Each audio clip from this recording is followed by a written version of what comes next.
म भागेको छुइनँ, म भाग्दिनँ। पुलिस प्रशासनले मलाई खोज्नु पर्दैन, किनभने मलाई गोन्जालो बनाएर यो आन्दोलन दबाउने कोसिस गरिएको छ। म सुरक्षित मात्रै बसेको, मलाई साफ भेटेको ठाउँमा गोली हान्नु भन्ने प्रधानमन्त्रीको आदेश छ भन्ने कुरो मैले सुनेपछि म सुरक्षित मात्रै बसेको, मलाई साफ भेटेको ठाउँमा गोली हान्नु भन्ने प्रधानमन्त्रीको आदेश छ भन्ने कुरो मैले सुनेपछि म सुरक्षित ठाउँमा बसेको छु। म भागेको छुइनँ। म नेपाल र नेपाली छोडेर म भाग्दिनँ। म भाग्नलाई जन्मेको होइन, म झुक्नलाई जन्मेको होइन, बरु म मर्छु, तर तपाईहरूको अगाडि मर्छु। त्यसले गर्दाखेरि तपाईहरू के बुझिदिनुहोस् भने सम्पूर्ण नेपाली नागरिकलाई त्यो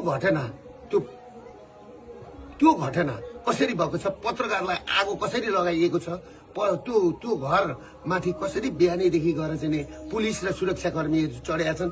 र अर्को कुरो के छ भने हाम्रो अभियानले म फिल्ड कमान्डर, म कमान्डर हुँदै हुँदाखेरि मेरो मुखबाट सुन्नुभयो, तपाईहरूले चाहिँ नि सुनेको छ, फलानालाई आगो लगा, फलानो घर आगो लगा, गोली हान भनेर मैले त्यहाँ भनेको छु। बरु एयरपोर्ट कब्जा गरौँ, संसद भवन कब्जा गरौँ, मान्छेका घरमा आगो लगाउने, तोडफोड गर्ने काम नगर साथीभाइ हो भनेर मैले भनेको छु।